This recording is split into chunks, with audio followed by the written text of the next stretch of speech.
Mi hijo pensaba que lo tenía todo. La gran casa en las afueras de Atlanta, la esposa perfecta, el banquete de acción de gracias humeando sobre la mesa. Pero aquella fría tarde festiva, encontré a su hijo de 8 años, mi único nieto, temblando en la calle como castigo. Mientras ellos partían el pavó dentro, yo estaba a punto de partirles el futuro. Pateé la puerta de su fiesta y, con 6 simples palabras, convertí su sueño en una orden de desalojo. Antes de seguir, hazme un favor. Pulsa ese botón de suscripción y dime en los comentarios desde dónde me escuchas. Quiero ver hasta dónde viaja esta historia de justicia. Me llamo Ilaiche Vance, y a mis 65 años he aprendido que algunos sentimientos se instalan en los huesos mucho antes de que la mente los entienda. Ese día de Acción de Gracias fue un frío que no venía del clima, sino de algo más profundo, más helado que los 15 grados bajo cero de afuera. Empezó en el instante en que giré la llave de mi vieja camioneta Ford. Conducía hacia la casa de mi hijo Marcus, en uno de esos nuevos vecindarios donde todas las viviendas parecen clones, levantadas tan rápido que uno duda si usaron clavos o pegamento. No había avisado mi visita. Mi instinto me empujaba a ir. Y un hombre que pasó 40 años en la construcción aprende a escuchar su instinto. Te dice cuando una base está agrietada. Y la base de mi familia estaba a punto de hacerse polvo. El trayecto fue largo, demasiado tiempo para pensar. Las llamadas con Marcus habían cambiado en el último año. Antes eran ligeras, llenas de charlas sobre los Falcons o el grifo con goteras que necesitaba arreglar. Ahora eran pesadas, cargadas de silencios. ¿Cómo estás, papá? Se había transformado en un papá, nos preguntábamos si, que siempre terminaba en números. Un número para los nuevos impuestos de la propiedad. Otro para el proyecto de jardinería que Jessica quería. Otro para una membresía en el club de campo que no podían pagar, pero sentían que merecían. Ya no eran llamadas. Eran facturas. Y Jessica, mi nuera, su voz era como vidrio pulido, lisa, brillante y fría. En cada conversación encontraba forma de hablar de la casa. Este lugar tiene buenos cimientos, Eli, pero necesita una cocina moderna. Oh, una nueva terraza aumentaría muchísimo el valor de la propiedad. Hablaba de la casa como si ya fuese suya, como si yo fuera un simple cuidador, un fantasma vagando en mi propia vida hasta que ellos pudieran reclamarlo todo. Mi difunta esposa, Rose, lo había visto venir. Siempre lo hacía. Eli, me decía, posando su mano cálida sobre mi brazo, ese chico, Marcus, tiene buen corazón, pero su columna está hecha de algodón. Tienes que ser el roble, porque él se dobla con cualquier viento fuerte. Y Jessica era un huracán. Rose temía que Marcus olvidara de dónde venía, que cambiara la tierra firme de su crianza por las arenas movedizas de las apariencias. Cuando doblé hacia su calle, llena de buzones idénticos y porches decorados por profesionales, supe que los temores de Rose se habían vuelto mi realidad. No era una visita de fiesta. Era una inspección. La casa brillaba como una postal. Desde la ventana del comedor se escapaba luz dorada. Sombras de gente riendo, alzando copas, el sonido de una familia feliz. Pero mis ojos se clavaron en una figura junto a la puerta del garaje. Una sombra que no encajaba en ese cuadro perfecto. El corazón se me detuvo. Pisé el freno con fuerza, la camioneta chirrió como si protestara. Era Leo, mi nieto. Estaba sentado sobre el concreto helado, con los brazos rodeando sus rodillas. Solo llevaba una camiseta fina y un short, a 15 grados bajo cero. Bajé de la camioneta antes de que se detuviera por completo. Mi cuerpo se movía por pura furia helada. El viento atravesaba mi chaqueta, no podía imaginar lo que sentía su piel desnuda. Sus piernas estaban cubiertas de piel erizada, sus labios tenían un tinte azulado que daba miedo. Temblaba de manera violenta, incontrolable. Arranqué mi abrigo de lona pesado y lo envolví en él, apretándolo contra mi pecho. Estaba tan frío como un bloque de hielo. Leo, ¿qué demonios ha pasado? ¿Por qué estás aquí afuera? Pregunté, mi voz quebrada. Me miró con los ojos abiertos, llenos de lágrimas congeladas en sus mejillas. Yo derramé el jugo de uva, susurró, castañeteando los dientes. En la alfombra nueva de mamá, la blanca. La furia en mi pecho ardió tanto que parecía capaz de fundir acero. Por un derrame, habían dejado a su hijo de 8 años congelarse. Lo sostuve con fuerza, sintiendo lo pequeño de su cuerpo y la desesperación con la que se aferraba a mí buscando calor. La risa que venía de dentro de la casa sonaba como una burla cruel. Miré a Leo temblando, luego a la casa cálida y brillante, y algo en mí se encendió. La época de callar había terminado. No toqué el timbre. Con Leo aún envuelto en mi abrigo, caminé hacia la puerta de roble macizo, esa que yo había pagado, y la pateé. El estruendo calló todo. La risa, la música, el choque de cubiertos. Todas las cabezas se giraron. Ahí estaban Marcus y Jessica, sentados en los extremos de una mesa llena de un pavó de 9 kilos, guarniciones brillantes y botellas de vino caro. Con ellos, media docena de amigos importantes. Por un instante, todos se quedaron mirando, congelados. Jessica fue la primera en reaccionar, fingiendo una sonrisa tensa. «Papá», canturreó con voz chillona. «Viniste. Debiste avisar. Te habríamos guardado un lugar». Marcus solo estaba de pie, con la cara desbordada de culpa y miedo, incapaz de mirarme. Entré en medio de la sala, mis botas embarradas manchando la alfombra blanca por la que Leo había sido castigado. Senté a mi nieto en una silla, asegurándome de que siguiera bien envuelto. Luego me volví hacia mi hijo y su esposa. Dejé que el silencio se alargara, que ellos y sus invitados contemplaran al niño temblando y la furia en mi rostro. Finalmente los miré directo, primero a Marcus, luego a Jessica, y hablé. No grité. Pronuncié las palabras despacio, con calma, con todo el peso de 40 años detrás. Esta sigue siendo mi casa. El aire se volvió hielo. Las sonrisas falsas de los invitados se borraron, dejando miradas incómodas y confusas. El color desapareció del rostro de Jessica. Marcus parecía fulminado por un rayo. La fiesta había terminado. La guerra apenas empezaba. El silencio era tan denso que asfixiaba. Los invitados, que minutos antes reían y brindaban, ahora miraban sus platos, sus manos, cualquier cosa para no mirarme. El pavó a medio cortar parecía un monumento a una celebración muerta de golpe. Uno por uno, murmurando disculpas, los amigos comenzaron a irse. Tomaban abrigos y bolsos, huyendo como si la casa ardiera. Jessica intentó detenerlos, forzando una alegría falsa. «No se vayan. Todavía falta el pastel». Nadie escuchó. Solo querían escapar. En pocos minutos, quedamos 4, Marcus, Jessica, Leo y yo. La fuerza en la sala había cambiado, y ahora pesaba en mis manos. Ignoré a Marcus y a Jessica.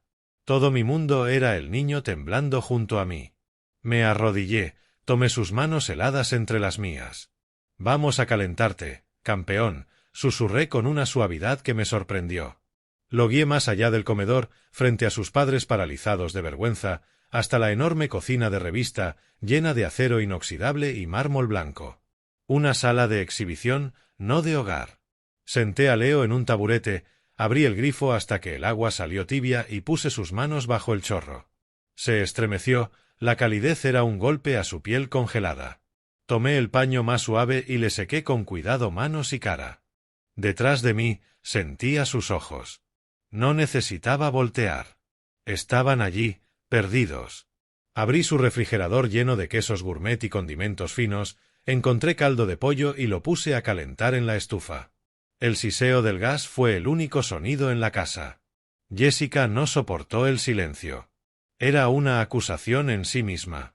Entró, taconeando con furia. «Papá, está siendo increíblemente dramático», dijo, con una voz que intentaba sonar razonable, pero era delgada y cortante. «Fue un castigo. Los niños necesitan disciplina. Le enseñábamos responsabilidad. Yo no la miré. Solo removía el caldo, el sonido metálico del cucharón marcando un ritmo lento. ¿Tienes idea de cuánto costó esa alfombra?», insistió, alzando la voz. «Es tejida a mano, la mandé traer desde Marruecos. Tiene que aprender que sus actos tienen consecuencias». Dejé de remover y la miré. No dije nada.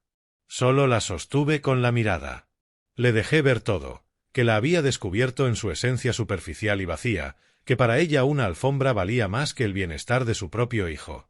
Marcus apareció detrás de ella, un fantasma en su propia casa. «Papá, vamos», balbuceó, débil.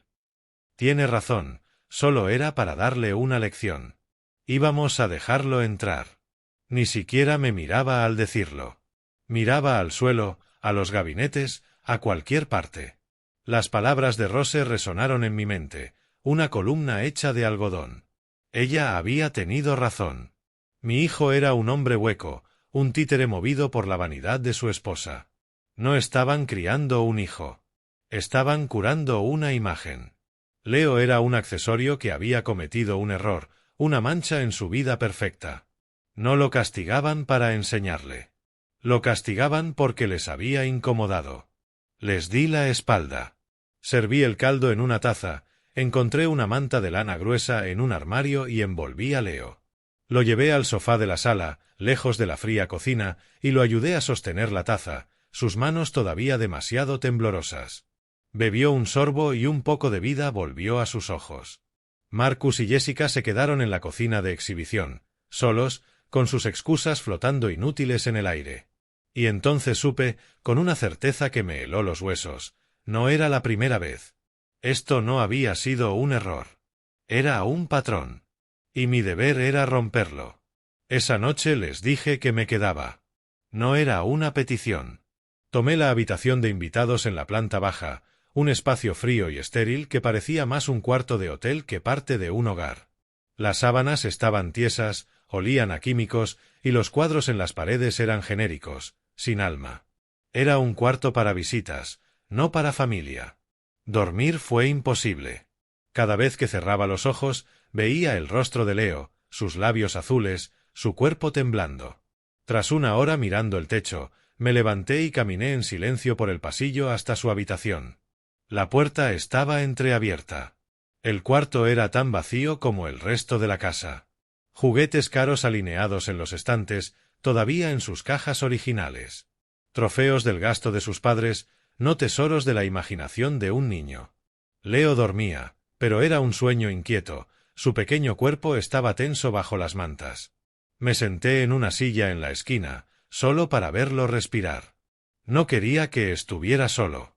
Al cabo de un rato, sus ojos parpadearon y me vio sentado allí. No se sobresaltó.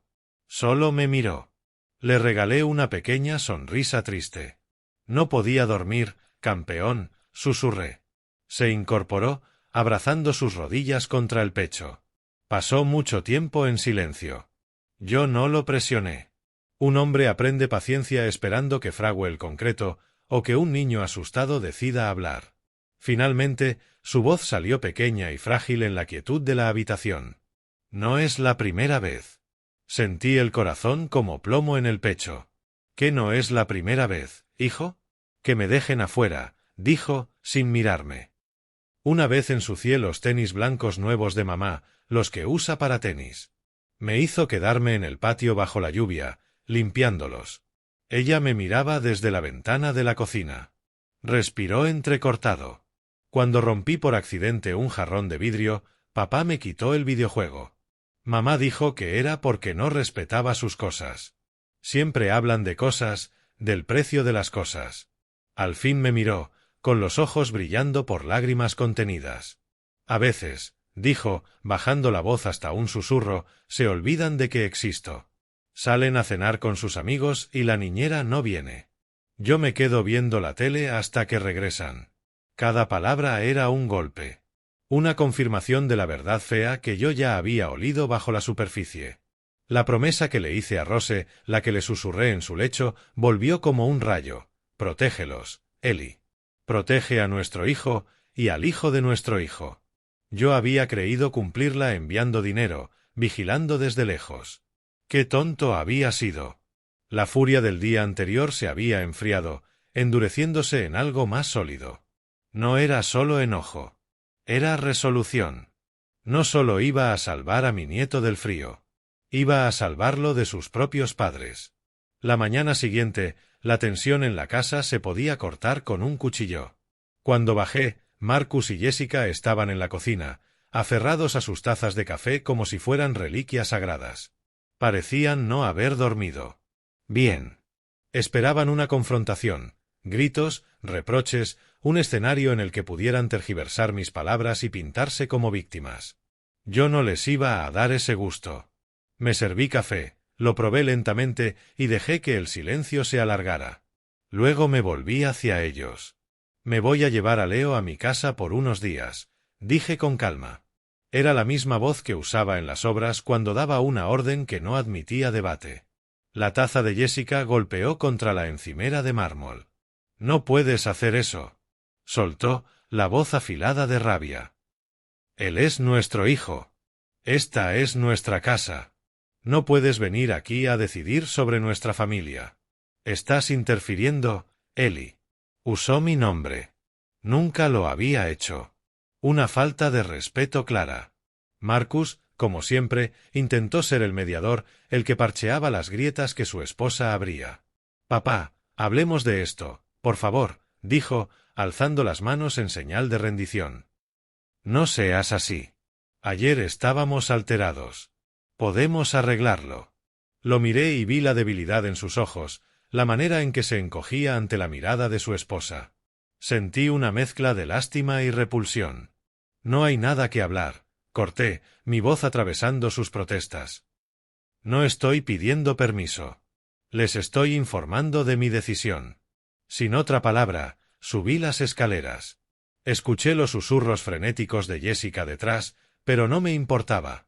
Entré al cuarto de Leo.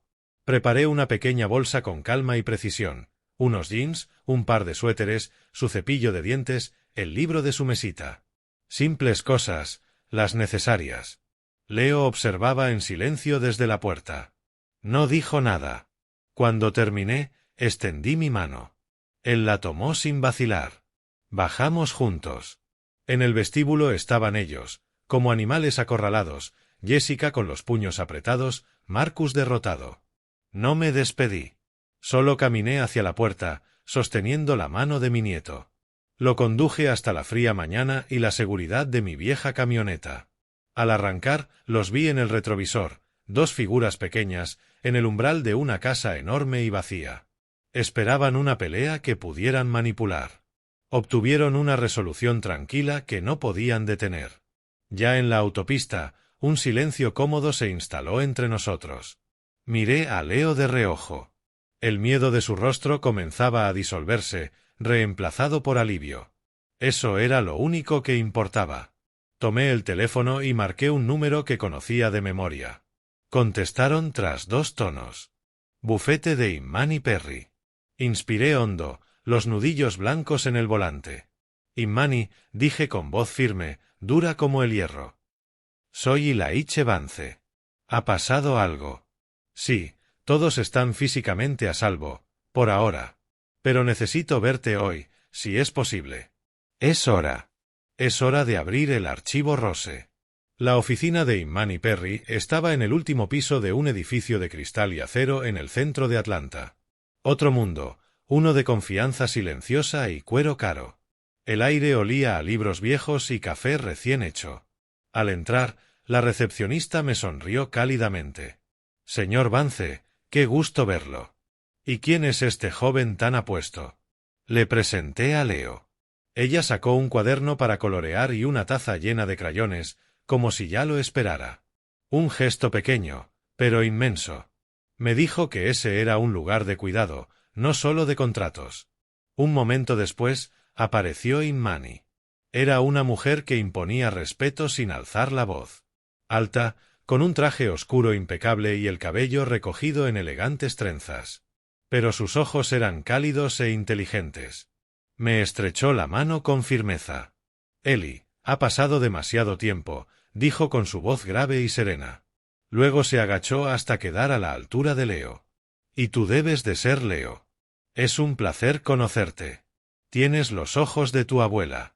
Lo dijo tan naturalmente que no sonó a cumplido, sino a verdad. Nos condujo a su oficina. Era una esquina con vista panorámica de la ciudad, pero mis ojos se detuvieron en la pared de caoba cubierta de libros de derecho encuadernados en cuero. Era una sala que hablaba de historia, de precedentes, de batallas ganadas con planificación meticulosa y una determinación inquebrantable. Después de asegurarse de que Leo estuviera cómodo en un sillón con su cuaderno de colorear, Imani se sentó tras su amplio escritorio despejado. Me miró con expresión seria. Por teléfono dijiste que había llegado el momento de abrir el archivo Rose, dijo. Recé para que este día nunca llegara. Giró en su silla y sacó de un armario cerrado con llave un grueso archivador color burdeos. En el lomo llevaba una simple etiqueta, Vance. Lo colocó sobre el escritorio entre nosotros con un golpe sordo y definitivo. Allí estaba. La fortaleza que Rose había construido. El arma que había dejado tras de sí. Antes de continuar, empezó Imani, con su voz adquiriendo un tono profesional. Quiero refrescarte la memoria sobre la estructura que Rose insistió en crear.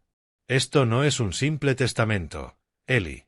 Tú y Rose no dejaron simplemente sus bienes a Marcus. Crearon el fideicomiso familiar Vance. Ese fideicomiso es una entidad legal. Es el dueño de todo, la casa donde vive Marcus, la cartera de inversiones, los ahorros. Tú no eres el propietario. Eres el único fideicomisario superviviente. El administrador. El guardián del patrimonio. Hizo una pausa, dejando que el peso de esas palabras llenara la sala. Marcus es el beneficiario. Es quien heredará los bienes del fideicomiso cuando tú faltes. Pero, y aquí está la parte más importante, esa herencia no está garantizada. Es condicional. Abrió el archivador, hojeó varias páginas con sus dedos largos hasta detenerse en una. Se colocó las gafas de lectura y me miró por encima de los cristales. Recuerdo la noche en que Rose me pidió añadir esto. Estuvimos aquí hasta casi medianoche puliendo cada palabra. No se marchó hasta que quedó perfecto. Mi mente viajó de golpe a esa época. Recordé la discusión en nuestra cocina. Es demasiado duro, cariño, le había dicho. Es como si no confiáramos en nuestro propio hijo. Como si quisiéramos gobernar desde la tumba. Rose dejó el paño de cocina y me miró con esa mirada suya que atravesaba el alma. La confianza no es el problema, Ellie. La vida lo es. Las personas cambian. El dinero las cambia. No estoy protegiendo nuestro dinero de Marcus. Estoy protegiendo a nuestro nieto del hombre en que Marcus podría convertirse si no lo obligamos a un estándar más alto. Esta cláusula no es una jaula. Ellie. Es un ancla. Lo mantendrá en lo correcto cuando soplen los vientos de la codicia o la debilidad. Yo no estuve de acuerdo, pero al final, confié en ella. Siempre confié en su sabiduría. La voz de Imani me devolvió al presente. Empezó a leer, clara y firme. Sección 4, subapartado B, la cláusula de legado familiar. Los bienes de este fideicomiso pasarán al beneficiario designado, Marcus Vance, únicamente bajo la condición de que dicho beneficiario haya demostrado, a la satisfacción absoluta y exclusiva del fideicomisario en funciones, un compromiso constante e inquebrantable con los valores fundamentales de la familia Vance, a saber, integridad en su vida personal y profesional, compasión hacia los demás y, por encima de todo, el cuidado responsable y amoroso de sus hijos, garantizando el bienestar físico, emocional y moral de la siguiente generación. Se quitó las gafas y me miró directamente. Ella estaba levantando un cortafuegos. Ellie. Vio la debilidad de tu hijo tal como era. Y temía el tipo de mujer con la que se casaría. Temía que la herencia no solo se desperdiciara económicamente, sino también moralmente. Esta cláusula te da a ti, como fideicomisario, el poder absoluto de discreción. Si determinas que Marcus ha fallado en mantener esos valores, tienes la autoridad de modificar la disposición de los bienes del fideicomiso para proteger su propósito central, el bienestar de la próxima generación. Lo entendí, por fin. Dios mío, entendí la profundidad de la visión de mi esposa. No era control. Era protección. Era el acto más feroz y poderoso de amor de madre y abuela que jamás había presenciado. Ella no solo planeaba su muerte. Planeaba la vida de nuestra familia. Tenías razón, susurré, con la voz cargada de emoción. Tenías razón en todo. Imani asintió lentamente. Era una mujer extraordinaria. Y te dio las herramientas para arreglar esto. Pero tenemos que ser inteligentes, Ellie. Tu autoridad como fideicomisario es poderosa. Pero Jessica y Marcus van a pelear. Contratarán abogados que dirán que actúas por rencor o por inestabilidad emocional. No podemos permitirlo. Tu decisión no puede ser emocional. Debe ser un caso documentado, sólido, legal, construido sobre hechos indiscutibles. Tenemos que demostrar, más allá de toda duda razonable, que ha habido una violación clara y sostenida de las condiciones del fideicomiso. Me deslizó un bloc de notas y un bolígrafo. Así que cuéntame todo, dijo, con una voz mezcla perfecta de compasión y acero. Empieza desde el principio y no te dejes un solo detalle. Pasé los siguientes 2 días en un estado de propósito silencioso. Mi pequeña casa, la que compartí con Rose durante 40 años, se convirtió en un santuario. Lo opuesto a la mansión estéril de Marcus. Allí, los suelos de madera crujían con historia. El aire olía a libros viejos y aceite de limón. Cada fotografía en la pared contaba una historia. Imágenes de Rose, de Marcus de niño riendo en un columpio, de Leo cuando era un bebé. Era una casa construida con amor, no solo con madera y cemento. Leo también lo sintió. La mirada tensa y asustada en sus ojos empezó a desvanecerse. Pasábamos el tiempo en mi taller, lijando una pieza de pino para la pequeña estantería que quería construir. El simple y honesto trabajo manual parecía curarle una parte del alma. Mi teléfono no paraba de sonar. Docenas de llamadas perdidas de Marcus y una cadena de mensajes furiosos desde un número que sabía era de Jessica. Los ignoré todos. Que se consumieran en su propia desesperación, pensé. Tal como dijo Imani, el silencio era una herramienta. Los haría desesperados. Y la gente desesperada comete errores. Al tercer día, el teléfono volvió a sonar. Miré la pantalla. Marcus. Respiré hondo. Era el momento. Leo, dije con calma, ¿puedes ir un rato al salón? Necesito atender esta llamada. Asintió y se marchó. Le agradecí en silencio su confianza. Saqué la pequeña grabadora digital que Imani me había dado y la coloqué junto al teléfono. Seguí al pie de la letra sus instrucciones. Contesté, puse el altavoz y presioné grabar. Papá, la voz de Marcus sonaba tensa, una mezcla de enojo y ansiedad. Por fin. Llevo 2 días llamándote. ¿Qué está pasando? Escuché el eco de una sala vacía y algo más, un susurro agudo al fondo. Jessica. Esto ya duró demasiado, Marcus, decía con falsa seguridad, claramente leyendo un guión escrito por su esposa. Tienes que traer a Leo a casa ahora. Guardé silencio, dejé que hablara. ¿Me escuchas? Exigió. Esto no es un juego. No puedes simplemente llevarte a un niño. Un siseo más fuerte de Jessica en el fondo. Marcus dudó, luego siguió, aún más forzado. No tienes derecho a hacer esto, papá. Estás sobrepasando los límites legales. Él es nuestro hijo. ¿Está bien? Pregunté con voz serena. Era una pregunta simple, pero sabía que los descolocaría. Silencio. Claramente, el bienestar de su hijo no estaba en el guión. Claro que está bien, balbuceó Marcus. Ese no es el punto. En el fondo, la voz de Jessica se filtró más clara. La casa, Marcus. Háblale de la casa. Una tristeza helada me recorrió. Mi hijo era tan débil, tan perdido, que ni siquiera podía sostener una conversación difícil sin que su esposa le dictara cada palabra. Papá, siguió Marcus, ahora con un tono de sermón que era puro eco de Jessica, tienes que pensar en lo que nos estás haciendo. Esta casa es nuestro principal activo. Es nuestra inversión. Tenemos planes. Una estrategia financiera construida sobre ella. Todo este drama que estás creando está poniendo en riesgo nuestro futuro. Ahí estaba. El error fatal. La confesión que necesitaba. No era sobre Leo. No era sobre la familia ni sobre la seguridad de un niño. Era sobre patrimonio, activos, una estrategia financiera. Veían la casa, mi casa, como un montón de dinero al que tenían derecho. Y el sufrimiento de su hijo era solo un estorbo para su inversión.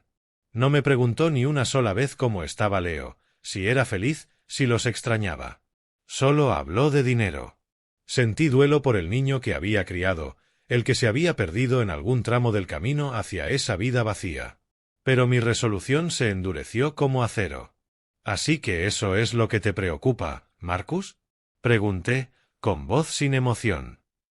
—¿El valor de la casa? Se descompuso. No, no es eso. Estás tergiversando mis palabras.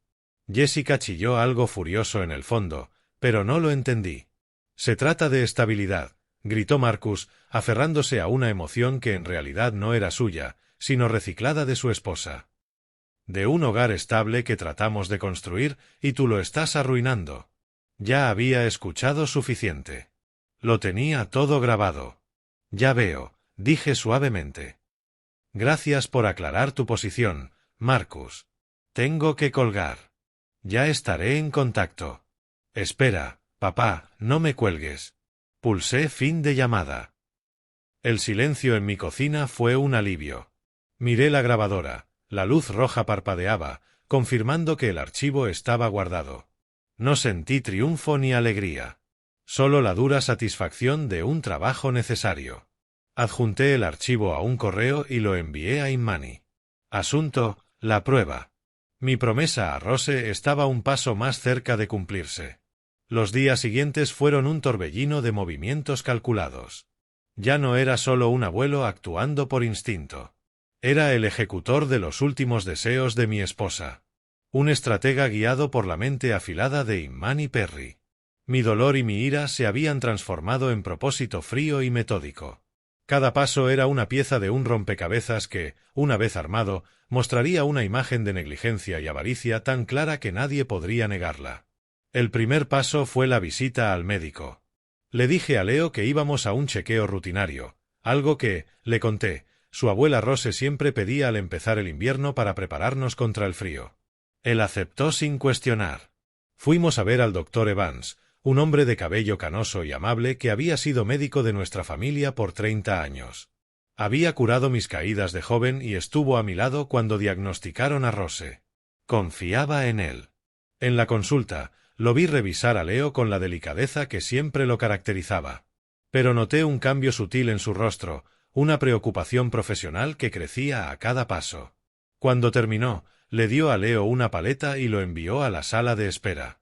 Luego cerró la puerta y me miró por encima de las gafas. Eli, dijo en voz baja. Es un buen chico, pero estoy preocupado. Está por debajo de su peso para su edad y estatura, y sus reflejos son un poco lentos, lo que puede indicar desnutrición. Pero hay más. Me mostró los resultados de un análisis de sangre. Sus niveles de cortisol están anormalmente altos para un niño de su edad, explicó. El cortisol es la hormona principal del estrés. Niveles así suelen encontrarse en niños que sufren ansiedad prolongada o un fuerte malestar emocional. Era una sala que hablaba de historia, de precedentes, de batallas ganadas con planificación meticulosa y resolución inquebrantable. Después de acomodar a Leo en un sillón con sus colores, Imani se sentó tras su gran escritorio, impecable y ordenado. Me miró seria.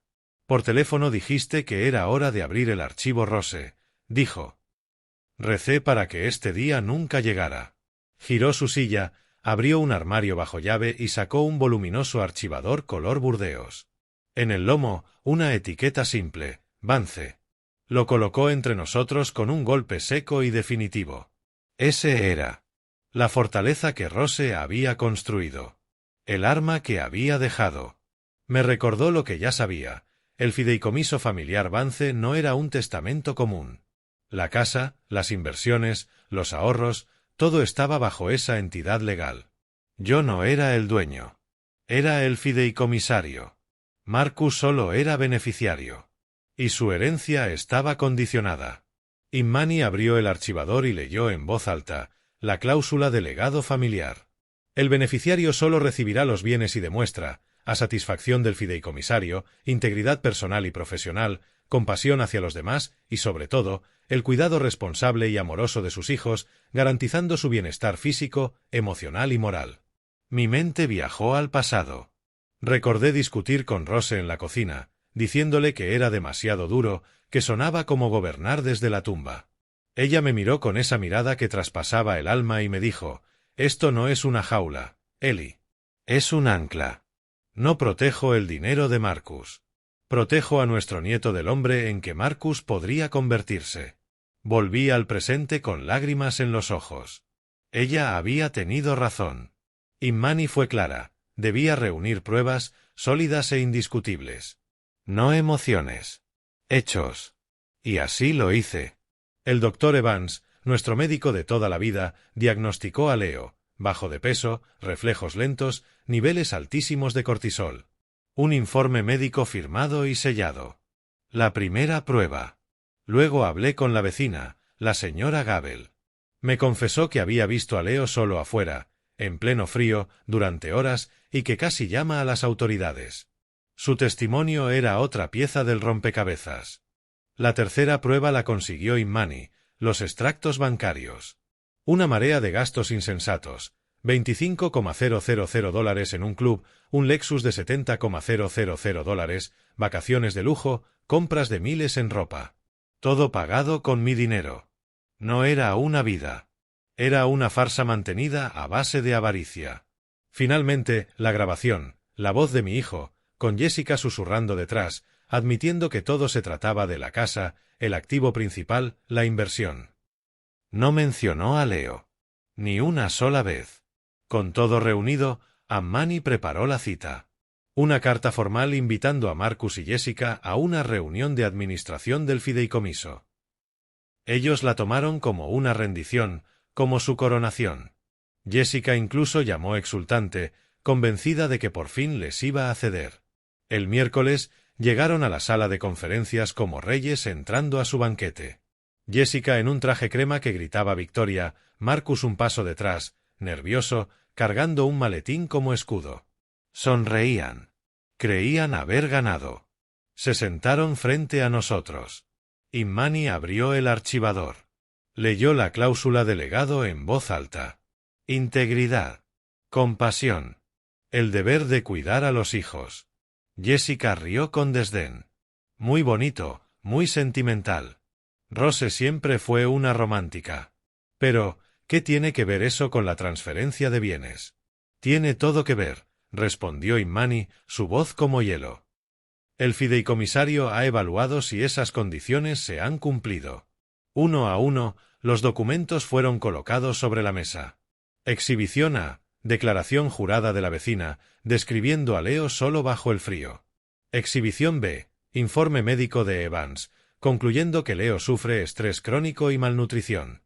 Exhibición C. Los registros financieros que revelaban un gasto descontrolado, sostenido con mis aportes. Exhibición D. La grabación. La voz de Marcus, diciendo: «Esta casa es nuestro activo principal. Es nuestra inversión». El silencio que siguió fue sepulcral. Jessica pálida, rota. Marcus con la cabeza entre las manos. Habían entrado como conquistadores y ahora eran solo dos figuras despojadas, expuestas ante la luz cruda de la verdad. Imani cerró el archivo y dictó la sentencia. En base a la evidencia presentada, el beneficiario Marcus Vance se encuentra en incumplimiento grave e irremediable de la cláusula de legado familiar. Su condición de beneficiario queda suspendida indefinidamente. Jessica apenas emitió un gemido ahogado. Marcus ni siquiera reaccionó. Además, continuó Imani, conforme a las instrucciones del fideicomiso, todos los bienes serán liquidados y transferidos a un nuevo fideicomiso protegido. El único beneficiario será Leo Vance. El señor Ilaiche Vance actuará como fideicomisario hasta que Leo cumpla 25 años. Entonces hablé yo. Tienen 30 días para desalojar la casa. Será vendida y el dinero financiará el futuro de Leo. No recibirán ni un solo centavo.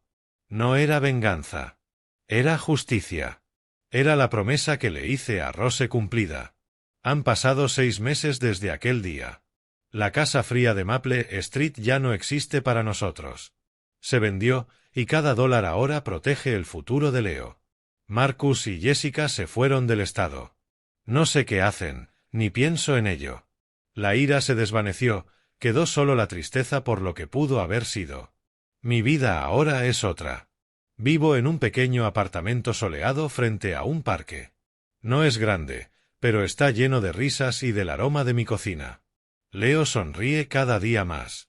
Sus ojos ya no llevan ese miedo constante, sino la chispa curiosa de un niño que se siente seguro. Hoy mismo lo miro, sentado en la mesa, mordiéndose el lápiz mientras lucha con un problema de matemáticas. Intentas hacerlo todo en la cabeza, le digo suavemente, sentándome a su lado. Escríbelo paso a paso. Así se construye todo, campeón. Una pieza sólida a la vez. Él escribe, su cara se ilumina. Lo logré, dice, con una sonrisa tan brillante que parece encender la ciudad entera. En ese momento sé que estaremos bien. Rose solía decir que una casa se construye rápido, pero un hogar tarda toda una vida. Durante mucho tiempo pensé que había fracasado, que no logré enseñarle esa lección a mi hijo. Pero al mirar a mi nieto, comprendo que no fracasé. Me dieron una segunda oportunidad. Este no fue el final de nuestra familia. Fue el inicio de un legado verdadero. Un legado que no se mide en cuentas bancarias, sino en amor, en dignidad y en la promesa inquebrantable de un abuelo a su nieto. Y esa promesa la cumpliré hasta mi último día. Esta historia es un recordatorio poderoso de que el verdadero legado familiar no se mide en dólares, sino en dignidad. Nos enseña que el deber de proteger a un niño del abandono pesa más que cualquier obligación de mantener una falsa paz con quienes le hacen daño. La verdadera fuerza no está en la confrontación ruidosa, sino en la acción silenciosa y decisiva, enraizada en el amor y la visión a futuro. Nos muestra que, a veces, el acto de amor más profundo es derribar una casa construida sobre la avaricia para levantar un verdadero hogar cimentado en la seguridad, la integridad y la promesa inquebrantable de poner a la siguiente generación en primer lugar. ¿Alguna vez has tenido que tomar una decisión difícil para proteger a alguien que amas? No olvides suscribirte al canal.